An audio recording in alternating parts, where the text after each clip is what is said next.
Good evening. We are back to the study of the Spirit's book. We're still on book 2, chapter 6. And today we are going to study relationships beyond the grave, which is not a horror movie title, but it's just the relationships of when we go back to the spiritual world. So we're going to start on 274. Philip, can you read for us? Yes. Do the different degrees of spirits establish a hierarchy? Do subservience and authority exist among spirits? Absolutely. The authority of spirits over one another, according to their relative superiority, is great and morally overpowering over lower spirits.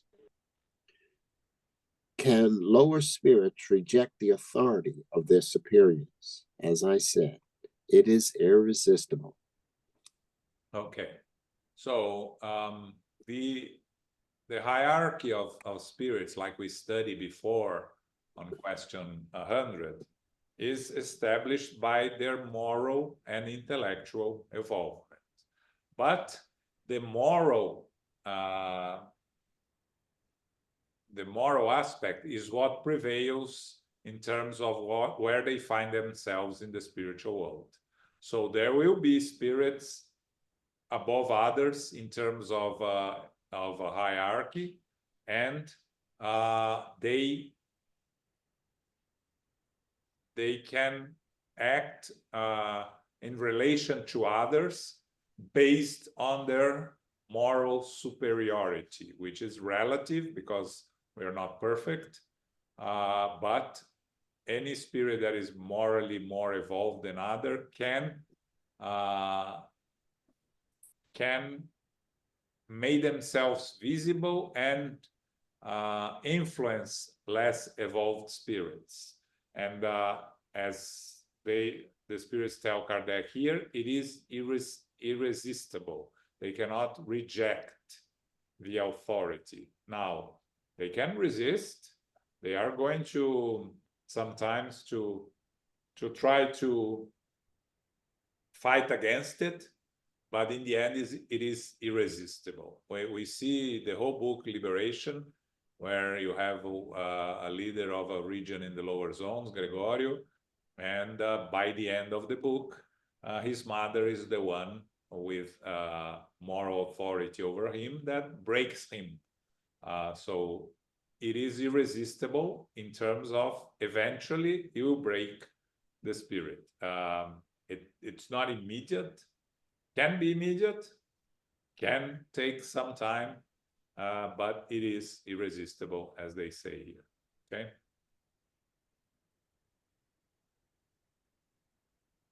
To 75? Yeah. Sorry, you went a little bit above.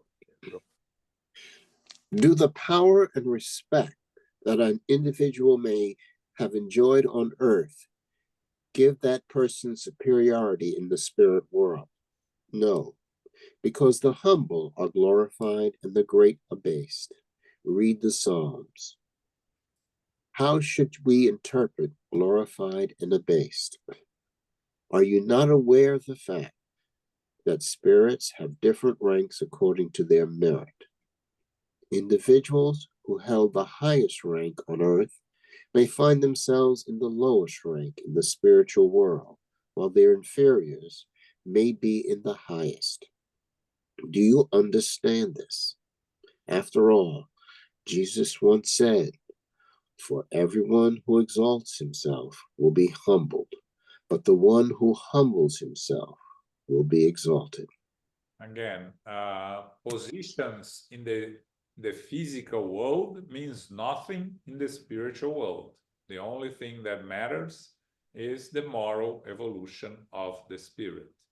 So when Jesus says, those who exalt himself will be humbled, and the one who humbles himself will be exalted, one of the main characteristics of a true missionary is humility. They will never recognize or say that they are missionaries. because they are humble enough not to think of themselves as missionaries. They understand their own insignificance in terms of our evolution, our way to become a perfect spirit, right? If you take Socrates, for instance, one of the emissaries of Jesus that came before him, one of the most well-known phrases of Socrates is, all I know is that I know nothing. So that's really a humble spirit that recognizes that he knows nothing. So he can be recognized as a missionary. We can see there the signs, right? Chico Xavier used to say, right, I'm no one. I don't do anything. The spirits work through me, right? Again, and did he believe in that? Yes, he really did believe in that. That's the sign of humility. So these are the spirits that are going to find themselves in better places in the spiritual world. All those that are very proud of themselves and are, showing their wealth, power, or their intellectual power, or pretend to have moral power, those are the ones that will find trouble on returning to the spiritual world. So, again, what we are here in terms of position means nothing. Our achievements in the moral aspect of our evolution, moral, not intellectual, is what's going to place us where we are supposed to be when we are back in the spiritual world. Okay. 276. Read both both of them now. Okay. When individuals who have lived in prominent social positions on earth lived in an inferior place in the spirit world, do they feel humiliated? Often very humiliated, especially if they were arrogant and jealous. 277. When soldiers encounter their general in the spiritual world after battle, do they still acknowledge him as their superior? Titles are meaningless. Intrinsic superiority is all that matters. There is one case on Heaven and Hell of a lady that comes to tell about how she's doing in the spiritual world, and she is complaining that she was of nobility in the physical world, and then she goes back to the spiritual world and she finds herself in a very humble place, and she's very unhappy with her situation, and she wouldn't accept her situation. She says that she had a position on earth. Where are all those that bow to her on earth and things like that? So she feels humiliated. That's a good example. And she didn't lose her arrogance, and she presents it in the communication. And then Kardec asks about a soldier when meets a general. Maybe the soldier will be above the general in the spiritual world, because titles doesn't mean anything. This moral superiority is all that matters. So it is important for us to understand that, to realize that what we have to work here on earth is on our moral evolvement. If we don't do that, we are going to find difficulties when we are back in the spiritual world. Okay. 278.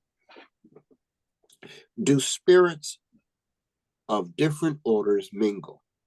Yes and no. Meaning they see each other, but they are still separate. They avoid or approach one another depending on the empathy or aversion of their thoughts and ideas, just like you. Your world is merely the obscured reflection of the spirit world.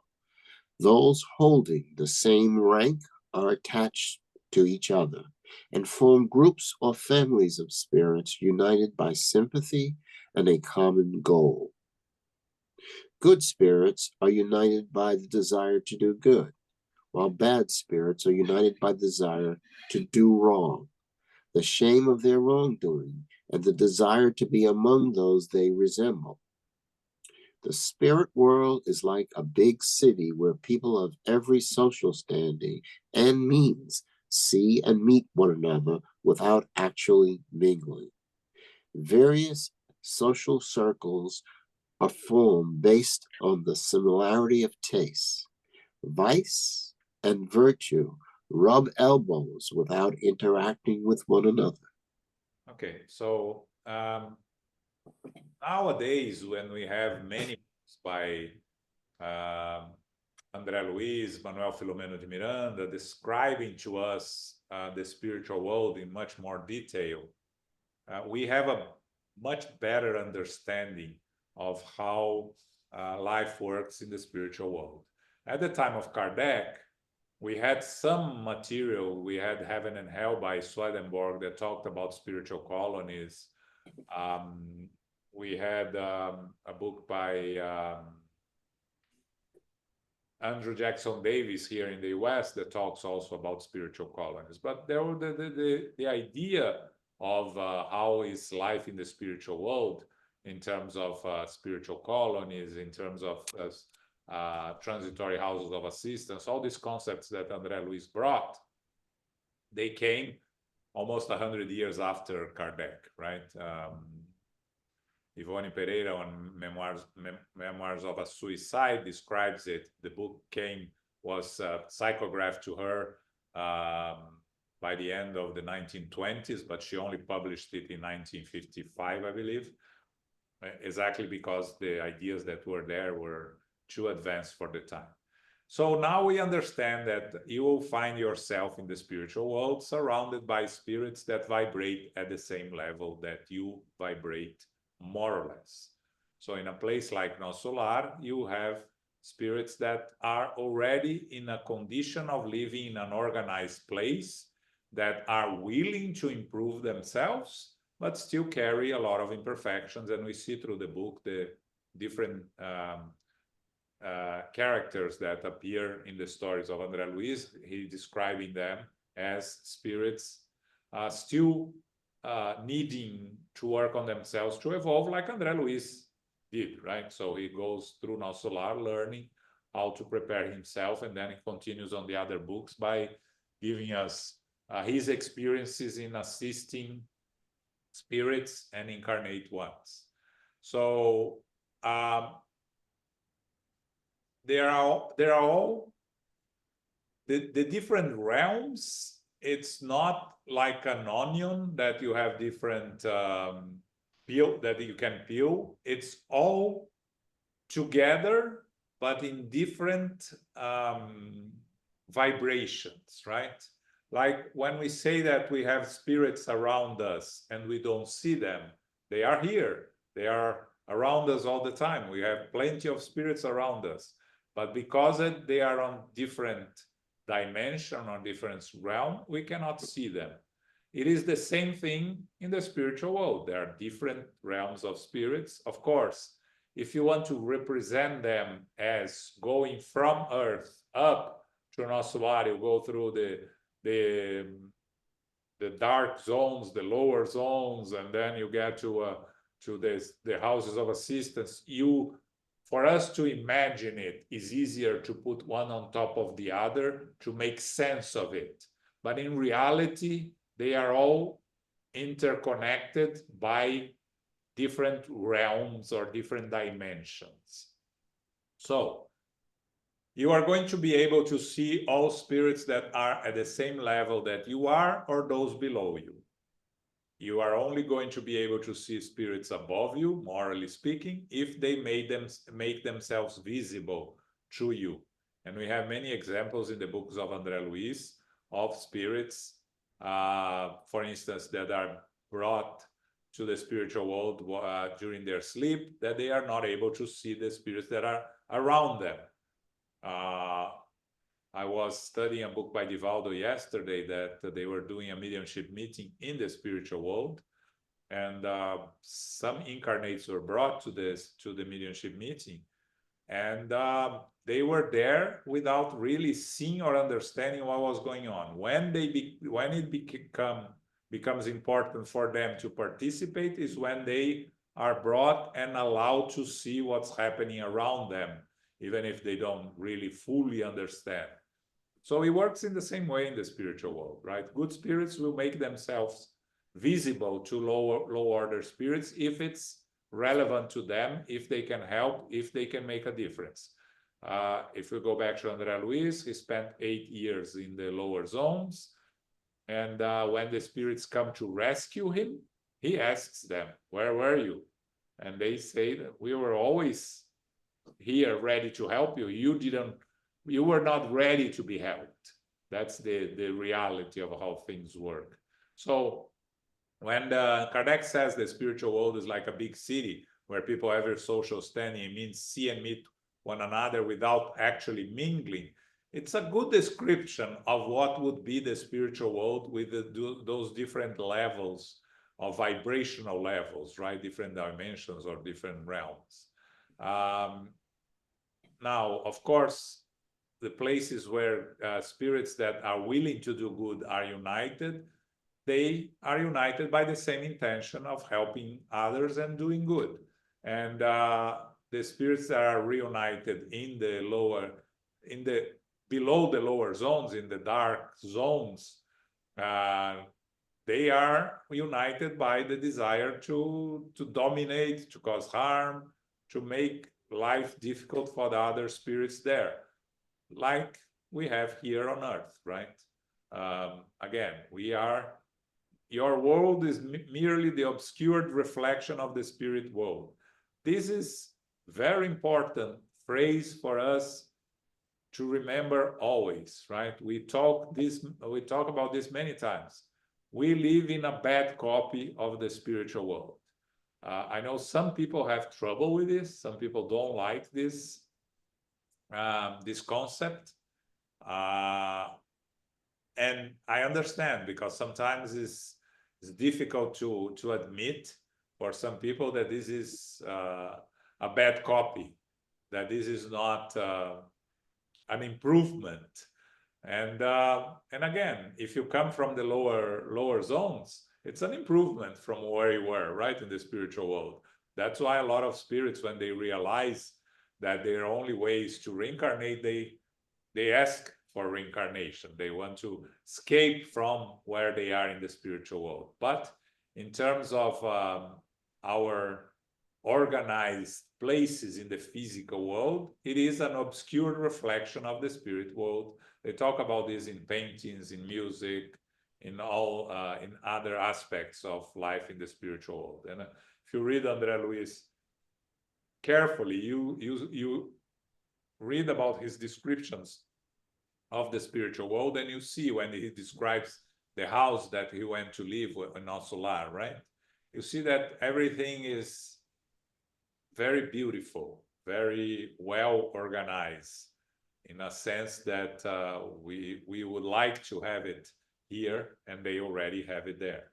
So we are where we vibrate. That's where we end up. 279. Are all spirits mutually accessible to one another? The good can go everywhere, and it must be this way in order to bring their influence to bear upon the bad ones. However, the regions inhabited by the good are blocked off to lower order spirits, so as to not disturb those places by introducing vile passions. Danny, question. Then I'll explain this. So I just heard on the radio that NASA is going to try to have expeditions going to Jupiter, right? Actually, not to Jupiter, but to a moon that's part of Jupiter's orbit. Yeah. So since there are different dimensions in the same place, are they able to see us landing? Like probably not.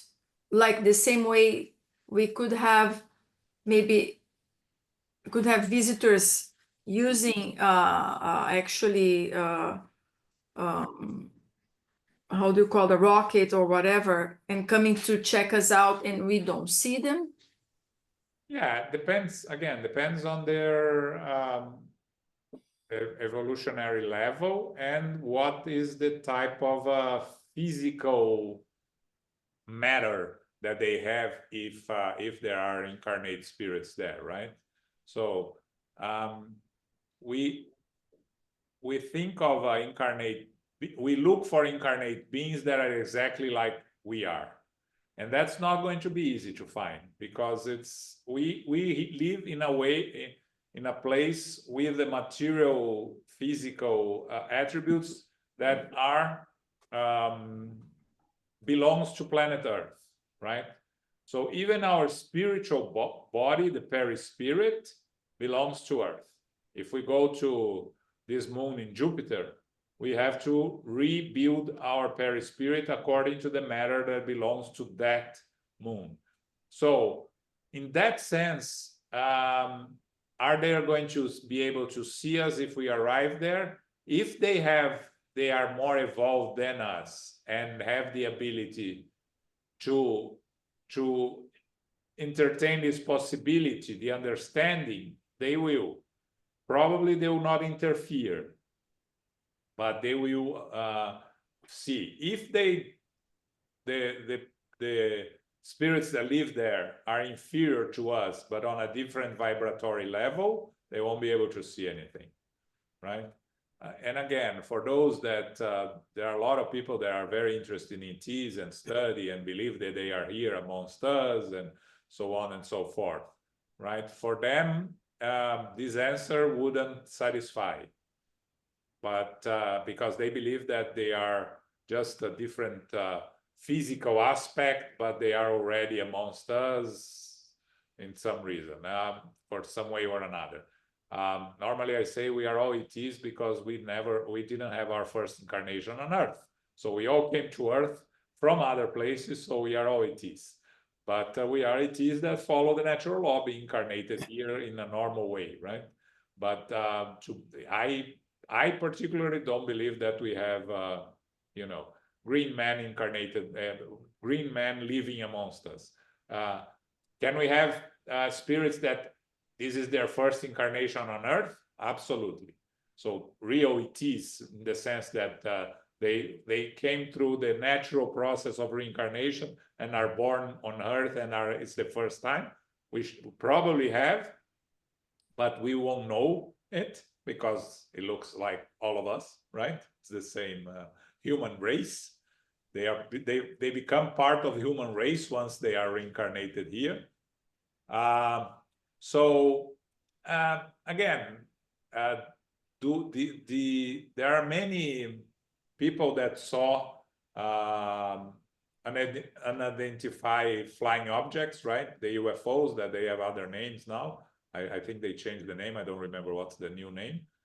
And I'm not going to say they didn't see it. It's very possible. But my interpretation of them here, they're just observing. They're not interfering. If they are here, they are observing only. But again, it's my opinion, and people have different opinions, including among spiritists. But again, all is vibrations. So if they vibrate the place we go, they vibrate at the same level that we vibrate, then they will be able to see us, and vice versa. Now, going to the question that Philip read, spirits are mutually accessible to one another. Yes, all spirits are mutually accessible to one another in theory. In practical terms, the bad spirits cannot leave their place they are to go to higher places. The good spirits can go to all the places below them to help and assist. They will go there on a work, to help, to assist, to learn, You know, sometimes when people talk about nightmares, right? Oh, I had a nightmare. I was in a horrible place. I don't know why I was there. I did all my prayers and I had a peaceful day. And again, you could be there to work. You know, you're part of the team that went to the lower zones to help and assist, and you brought the impressions of a nightmare, when in reality it was a nightmare in the sense that you didn't like what you saw. So, you know, it's possible always to go to less evolved places that we are if we are doing a work, or if we take ourselves there through our low vibrations. Okay. 280. What are the relations like between good and bad spirits? The good strive to combat the immoral propensities of others, to help them rise to a higher degree. This is a mission. The mission of all of us is to practice charity. Without charity, there is no salvation. We are only going to evolve if we help one another. If we only focus on ourselves, we can go up to a certain point. Beyond that, we will have to practice charity, because we can learn a lot about charity. We can be PhDs in charity. If we don't practice it, we're not progressing morally. We are progressing only intellectually. It has to go from the head to the heart. If it doesn't, intellectual progress is not moral progress. So all good spirits will strive to help the less evolved ones, to help them rise to a higher degree. And we see this throughout the work of André Luiz, of Manuel Filomeno de Miranda. They are always working to help incarnates and discarnates. And that's how they are evolving, both morally, in that sense, both morally and intellectually, because you are learning as you are seeing what's going on. More evolved spirits than you doing the work, and you are able to see the work they are doing, you are learning. So you are evolving on the two wings, the intellectual and the moral one.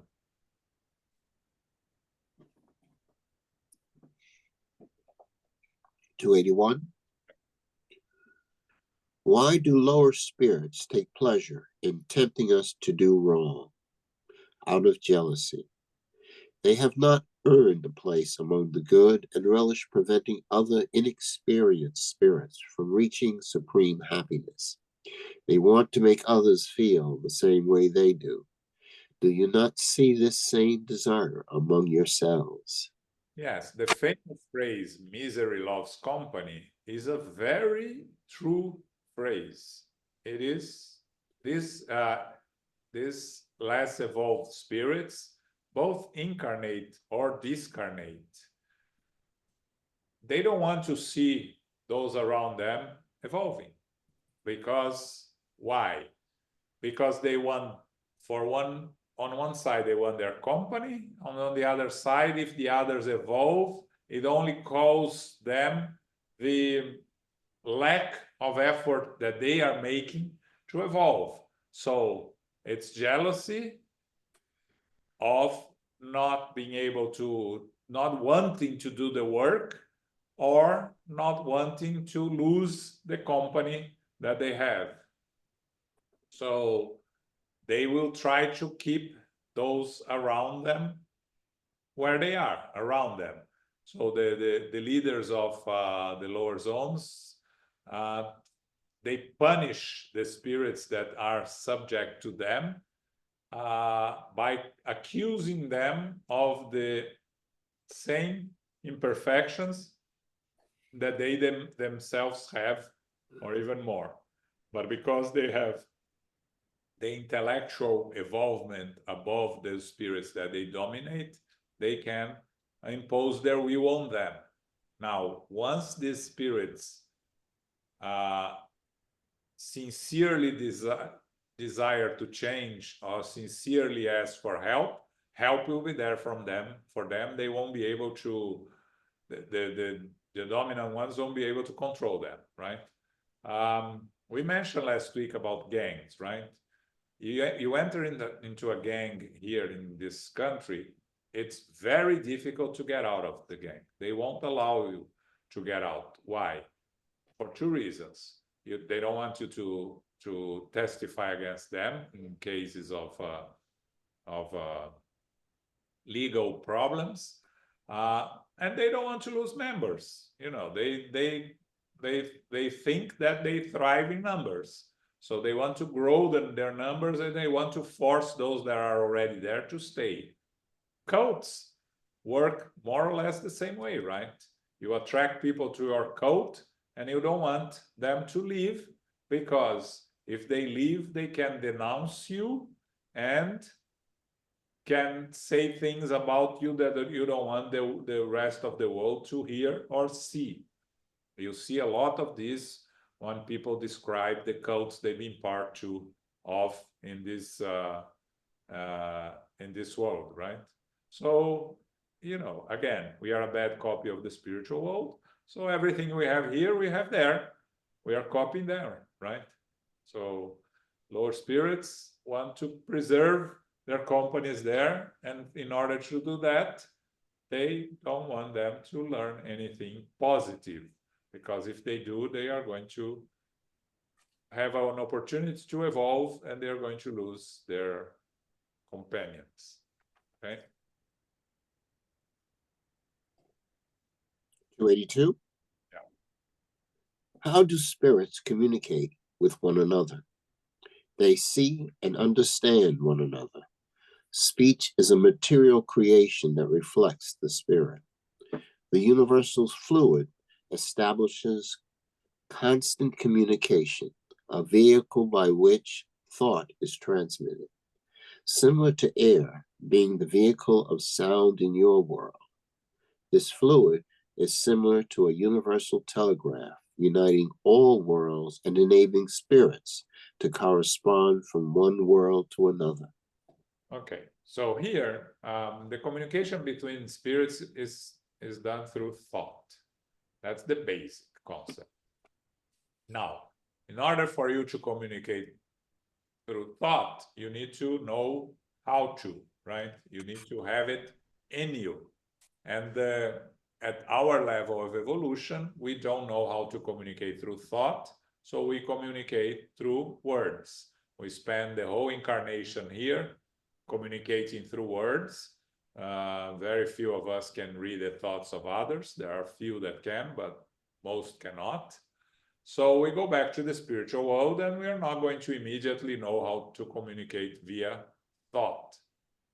The universal fluid establishes constant communication, meaning thoughts are crossing the universe at all times, billions and billions of thoughts, and we capture the thoughts that we vibrate in the same level.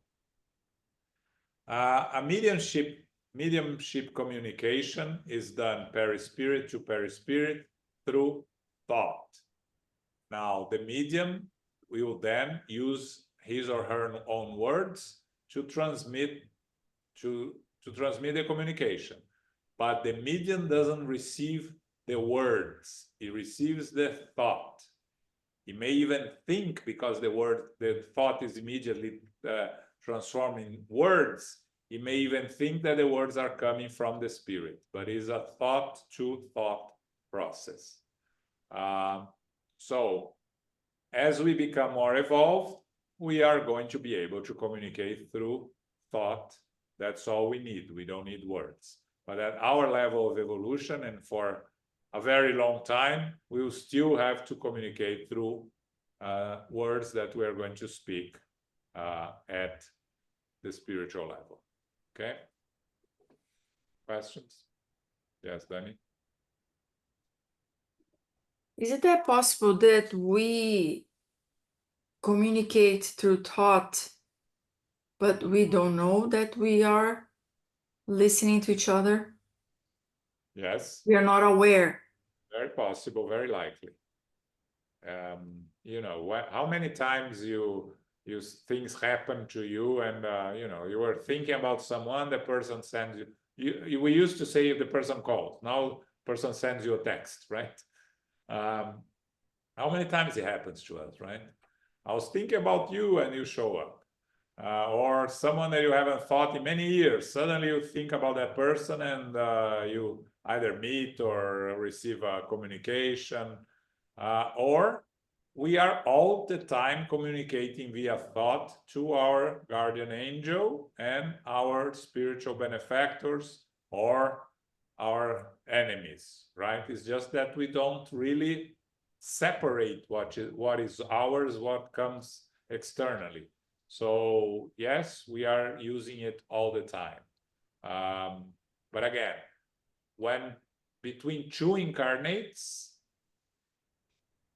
the communication is going to be verbal, because that's how that's what is part of us, right? We don't know yet how to communicate through thought, and it's going to take a lot of incarnations for us to learn that. Will spirits be able to incarnate spirits be able to communicate through thought one day? Yes, but that's going to be probably in happy worlds or above that. It's not going to be in the world of regeneration. It's maybe after that, which is happy worlds, or even further in perfect worlds. But yes, the perfect spirits communicate via thought. But at the same time, we have a lot of help to pick up on each other's thoughts, like the body language, facial expression, sounds we make, how many times we, or in my case at least, I think that maybe I did something or have said something, and then I think that the reaction of the person is related to what I did or what I said, and I think I'm reading the person's thoughts. But I don't know, it could be true or not, but the person is talking without words too, by the way they react to you, they say a hi, or they work next to you as well. So these are physical expressions, right? It's yeah, but it comes from the thought. Yeah, but like the connection, and then that's my point, is that those physical expressions and facial expressions and stuff might trigger the thought connection, and then we don't even know what you're doing, or you start suspecting, is that person thinking exactly what I think the person is thinking? Unless you go there, and that's here, unless you go there and talk, use their speech, you won't know, right? But I wonder, when I ask that we may communicate through thought and we are not aware, is because of all those signals that we interpret that trigger the thought connection more, you know, like out there. I can't find the word, but I don't know if I express myself.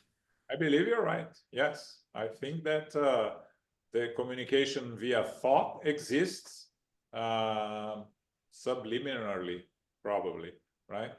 But it's the it's not the main aspect of our lives, right? It's the subtle aspect of our lives. But I agree with you. I think it does exist. Well, is intuition a communication? Is intuition communication? Luisa is asking. Intuition can come from a spirit, and then it's a communication that you are receiving, or can come from yourself, right? Because yeah, you have accumulated on your own experience. You have a lot of baggage. So this intuition may come from yourself, or may come through an inspiration from a spirit. But if it comes by thought, well, it's Intuition is something that when you rationalize, then it becomes a thought, right? When you are, in the form of the intuition, it's still not a thought, I think, but I'm not sure, right? It's because an instinct, you don't think, you act on instinct, right? But intuition is a guidance on how to act that you may follow or may not follow. So it starts without a real thought and then becomes a thought. It's almost automatic, right? But I think it's before the thought and then becomes a thought, if you are going to organize it. Okay. 283. 283. Can spirits hide their thoughts from one another? Can they hide themselves from one another? No. Everything is out in the open, particularly for those who have reached perfection. They may withdraw from one another, but they are always visible. Note that this is not an absolute rule. Higher spirits can render themselves invisible to lower spirits when they deem it useful to do so. Yeah, we have to go into a little more detail in this question, because more evolved spirits can make themselves they are not visible to lower spirits. They can make themselves visible, right? So they're not hiding, it's just the natural law. They're not, you cannot see spirits that are above you unless they present themselves to you.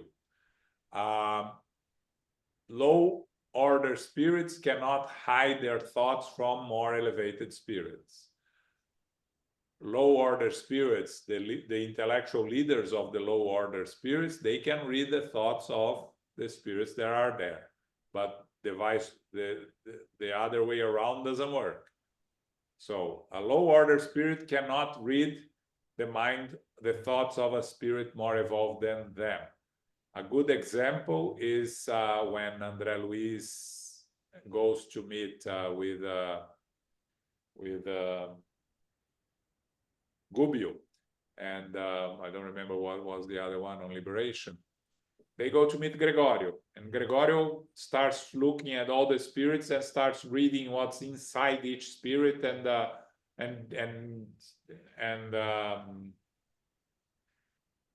deciding what to do with each spirit. And when he arrives at Gubbio, André Luiz, and the other, he doesn't see anything. They are not shining because they were able to hide their light, but he doesn't see anything in them. And then he moves on. He doesn't understand and moves on. He thinks that they are irrelevant to his case. Eventually, of course, we see the rest, right? So spirits, more evolved spirits, will be able to hide their thoughts in the sense that, again, it's a natural law. The less evolved spirits cannot see their thoughts. Now, domain of mediumship, they are going, the first time they go to a mediumship meeting, André Luiz, Hilario, and I think it's Aulus, the mentor. It's Aulus, yes. So Aulus give them, André Luiz and Hilario, the psychoscope. So they can read the minds of the mediums and the participants of the meeting. Why? Because they are still not evolved enough to be able to read the minds of the incarnate ones. Aulus doesn't need a psychoscope. He's evolved enough to be able to read their thoughts. So why André Luiz and Hilario cannot read their thoughts? Because in the end, they are more or less at the same level of the incarnates, right? It's not much different from the incarnates. So to read their thoughts, they need a special device that Aulus doesn't need as a more evolved spirit. Okay. When Teresa made a comment, I think one of the classes I assisted in Brazil, that her mom, there's a communication that the hardest thing that she's facing now back in the spiritual world is to control her thoughts. Yeah. Yes, and to control our thoughts when we are back in the spiritual world is going to be a challenge, because here the spirits are seeing our thoughts when they want to, the more evolved spirits, but because we don't know and we don't see them, we pretend they are not there and have our own thoughts, right?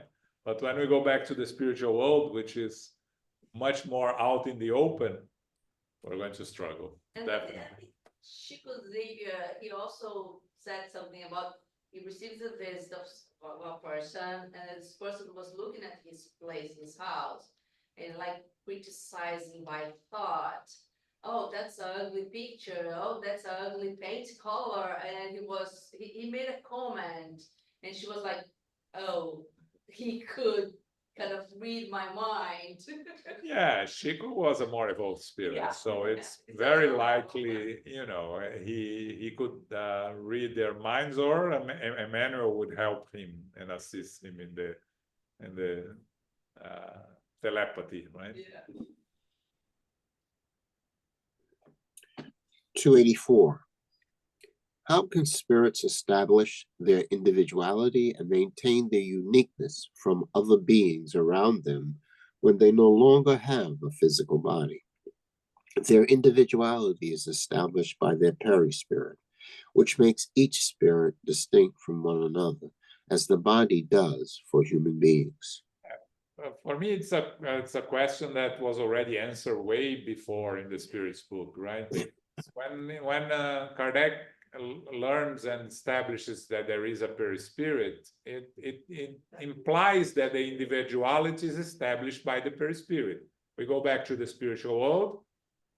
Our physical body is a copy of our perispiritual body, so it maintains our individuality. For me, this question is out of place there, but of course, if it's there, Kardec knows why it's there. There must be a reason. But for me, it's kind of obvious by from when we studied the perispirit, which was a good Book 2, chapter 1. Yeah. Question 93 and up to 95. Yeah, almost 200 questions ago. Okay. Yeah. 285. Do spirits recognize one another when they have lived together on earth? Does a son recognize his father? Does a friend recognize a friend? Yes, and from generation to generation. How do those who have known each other on earth recognize one another in the spirit world? We see our past life and can read it like a book. In seeing the past of our friends and our enemies, we see their journey from life to death. Yeah. Again, it's a continuation of the previous question, right?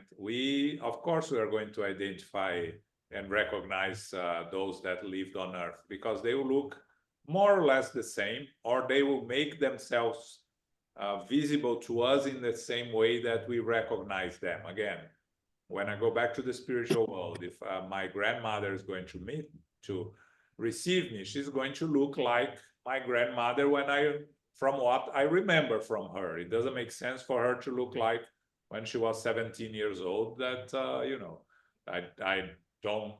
Nowadays with photos is much easier, right? But of course we need to see them as we are comfortable with their image, right? So they are going to look the way we can recognize them.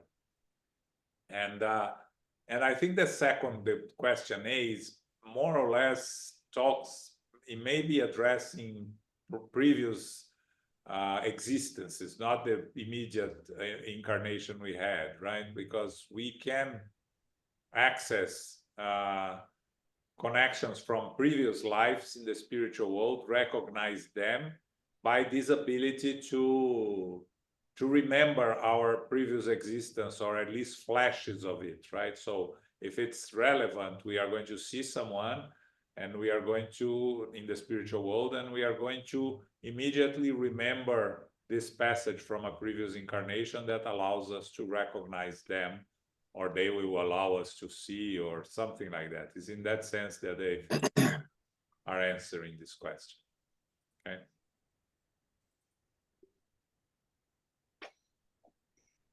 286. Does the soul see family and friends who have died before it immediately after vacating the body? Immediately is not the right word. As we have said, the soul needs time to restore its self-consciousness and shed the material veil.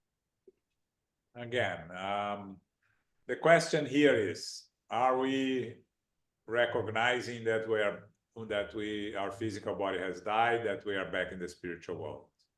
Are we in a state of paying attention to our surroundings? Is the family or friends that we want to see able to be present when we are back in the spiritual world? So there are lots of ifs to allow us to be our loved ones. But on a normal situation, there will be someone that we know, that we love, to receive us. It may not be who we want to, because maybe they won't be able to, right? Let's say, in the case of going back to André Luiz, always using his example, right? He didn't see anyone of his loved ones. Eventually, his mother came to see him, but it was not immediately. And his father, he was in the lower zone, so he couldn't see his father. He went later to see his father. His mother told him about his father. His grandfather he meets in the book, In the Greater World, right? The grandfather that really loved him, and he loved his grandfather. The grandfather is in no condition to receive him. The grandfather doesn't even know what he's doing, exactly what he's doing, because he's trying to save his riches, right? Collecting sand, thinking that is his treasure. So by thinking about that, we can imagine that not necessarily are going to be able to see our loved ones immediately. Now, if we are in a good condition, spiritual condition, we may be able to have access to our loved ones that are below us, to help them, to at least console them or something like that. Those that are above us, they will probably come and receive us either immediately or in a short period. But all of this depends on us.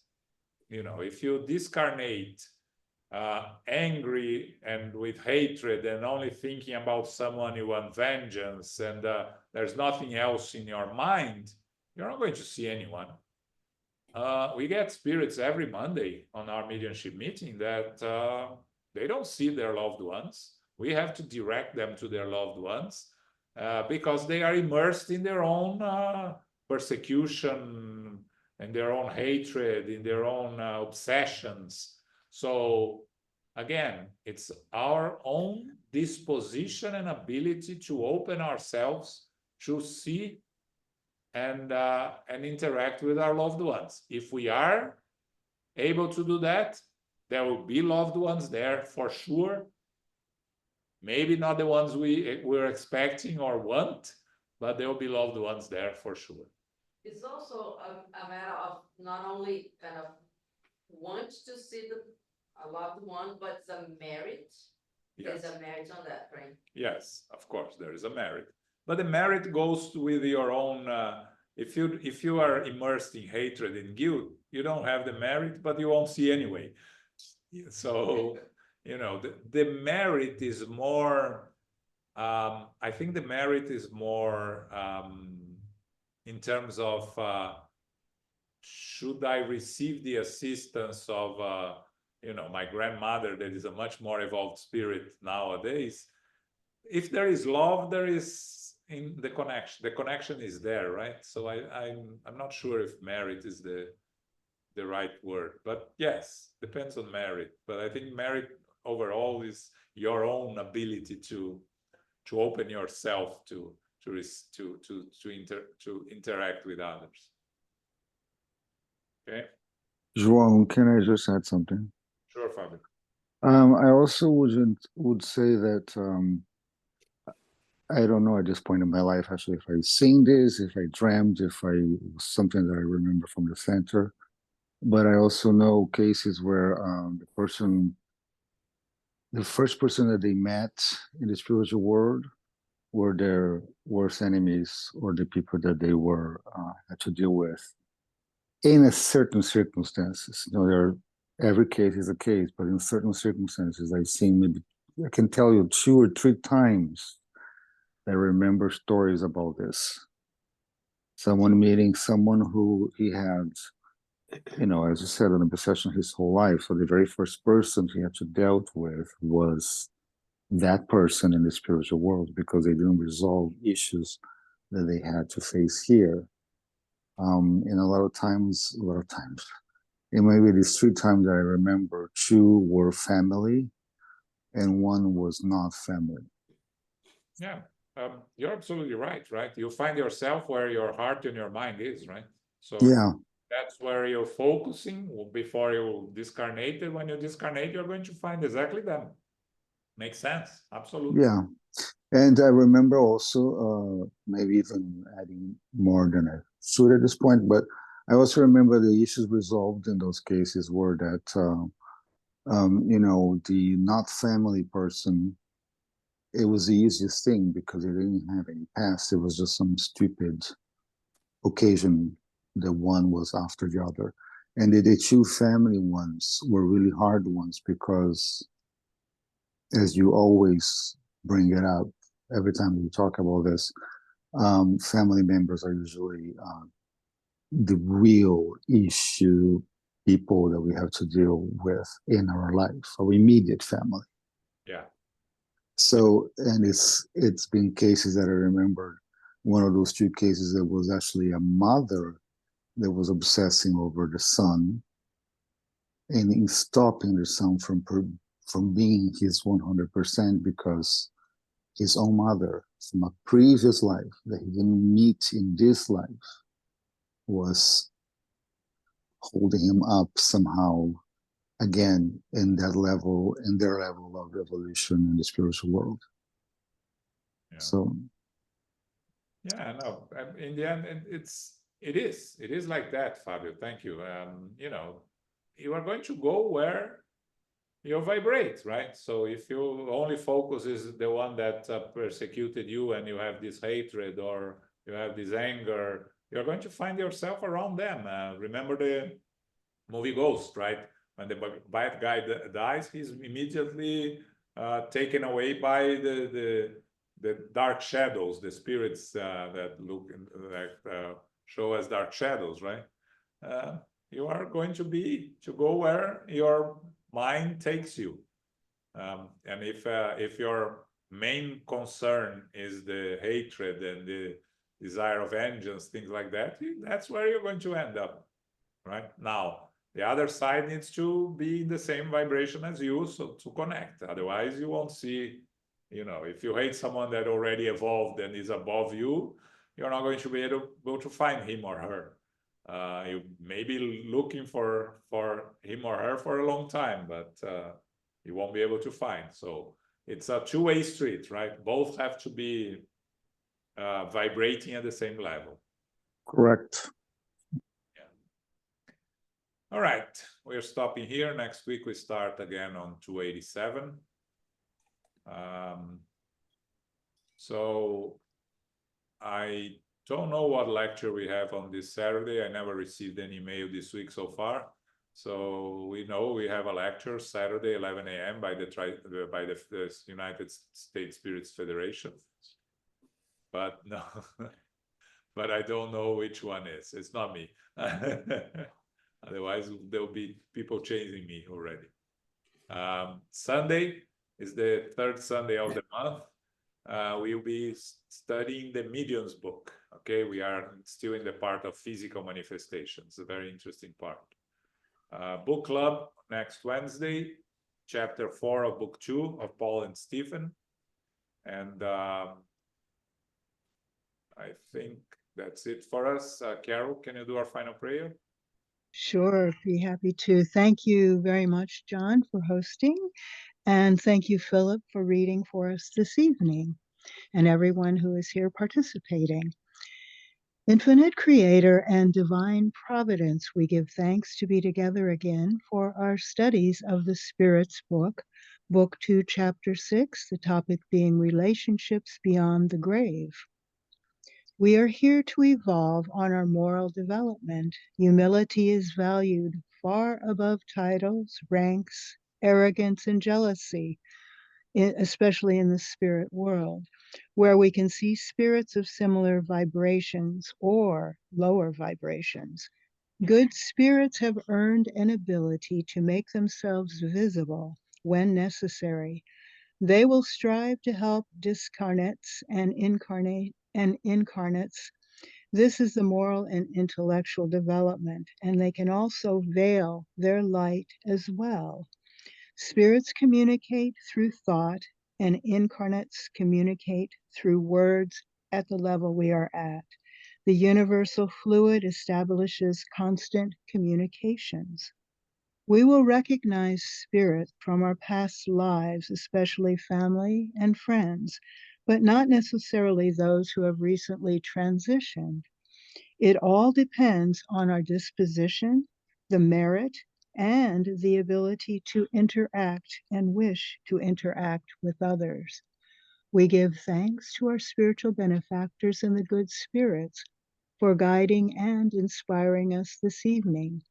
May we receive the love, light, and peace of Christ within us, and for our loved ones, our teachers, our directors, our counselors, the mediums, the workers, and all the participants. We pray for inner peace, and especially now for world peace. We need this. We do need this.